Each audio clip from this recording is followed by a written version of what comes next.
Hello again, and welcome again to Forest Garden. And it's now towards the end of May, and you can really see spring is here, really here, and it's starting to. Everything's just leafed out, and there's flowers in the garden, and the insects are buzzing, and it's full of life. And let's go look and see what we're going to do today in Forest Garden in May. We have a new shrub we're going to put in the forest garden, so that'll be part of the May's activities is adding new plants if we're going to do that. And usually little seedlings that we start in spring, they are usually ready by May to be set out in their locations if there's some areas in the ground cover that need some new plants. Today it'll be a shrub.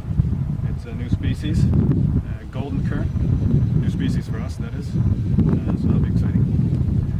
Come on in.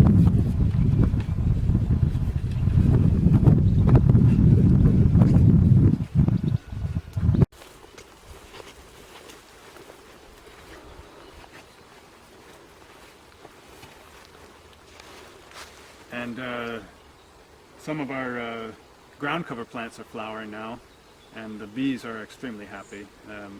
Here we have one that's called ground ivy or alehoof, and it's in full flower right now, and the bumblebees are just loving it. It's one of our best and our tightest ground covers. It's this guy right here, and really tight, doesn't let a lot of weeds in at all. And we use it mostly in tea, and these little shoots can be pinched in salads as well. Have kind of a minty-like flavor, but it's really low and really tight, so it's a really nice ground cover for a forest garden. And then over here, of course, we have sweet cicely in flower, and we love sweet cicely. It's one of our favorite plants and favorite vegetables. Look at that, beautiful. These are really nice in salads. These flowers, and of course the seeds that follow. So that'll be, I'm just going to eat that right now, I think. Yummy. Kind of anise flavor, really delicious, just like a taste of summer. And summer's almost here.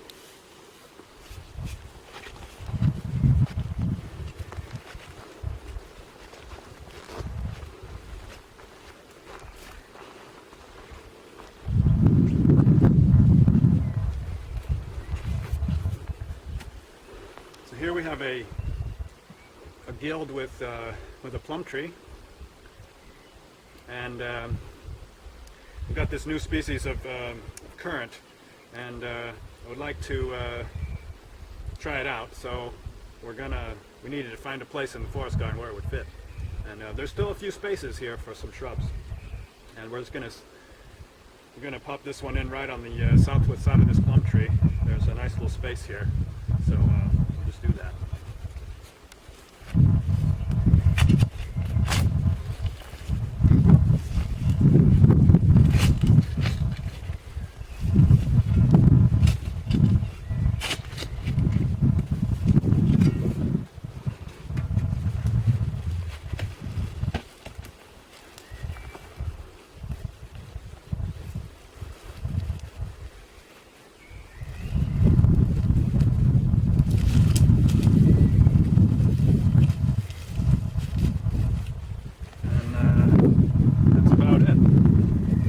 It's been real dry lately, so we'll definitely want to give it some water, and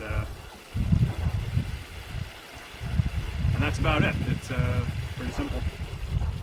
And same could be done with some new perennial vegetables if you wanted to fill in the beds a little bit, and that's how that is. Super easy. Just spread the ground cover a bit and find a little spot for it. And of course, May is an amazing time for harvesting. It is full season on the ground cover layers, the herb layers of our forest garden for harvest. So today I can just see right here, look at this this mallow here, this musk mallow. It's amazing growth right now.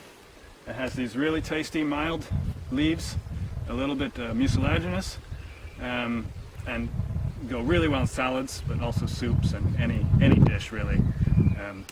And right now it's just, look how big and beautiful that is. We can just really pick a lot of greens from one plant. So we'll just do that. In a little while later they'll go and flower, but right now they're just perfect for greens. So we'll pick some of those, spread it around a little bit. And then another thing I'm seeing right here is Siberian purslane. Now that was out earlier as well, but right now it's in full flower, and these are so beautiful, and they're really nice in salads at this point.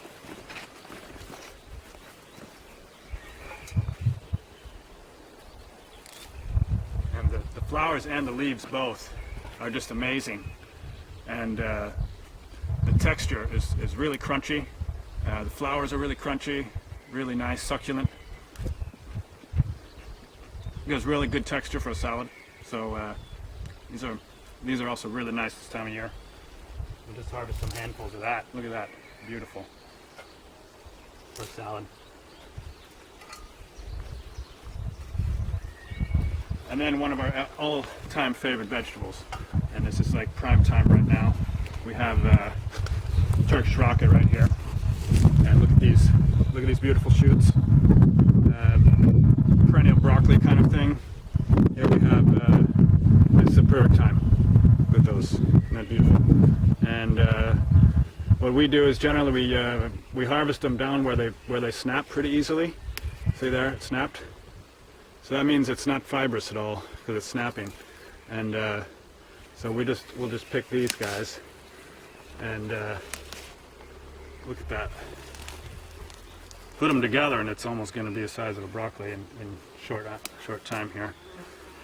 A few of these just steamed lightly, cooked with some pasta. Really any dish, just on their own on the side, a little butter on top. Wow, really nice. And again, a vegetable just comes back again and again and again. Really nice. In the same bed I can see another really popular for us, at least in our kitchen, cooking green.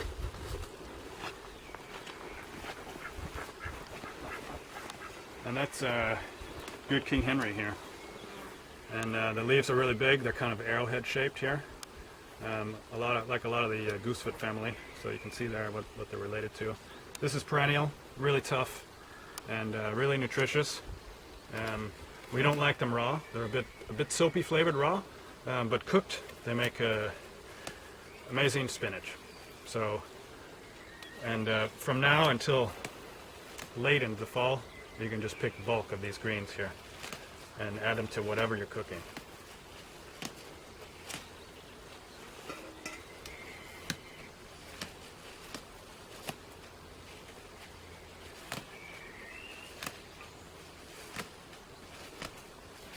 And they just keep growing back. It's wonderful. All right. Now there's one other vegetable I know that is just time right now, so let's go find it.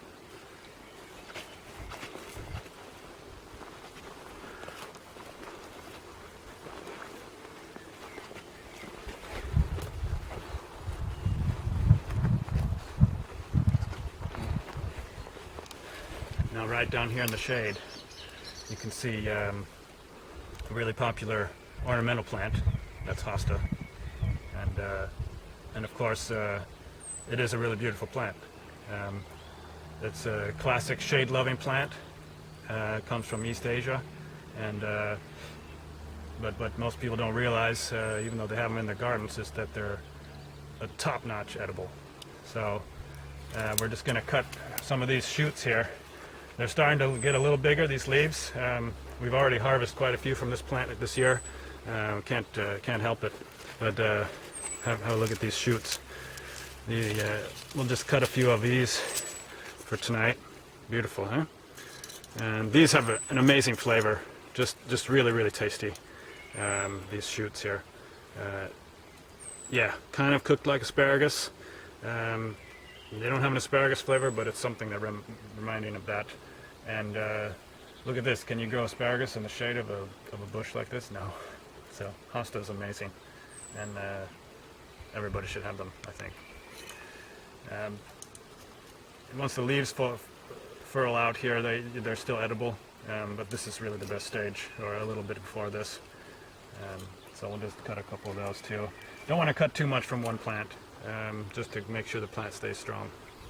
But it's been here a number of years, so it's a pretty good strong plant. Take one more maybe, and it's looking like a nice meal later on.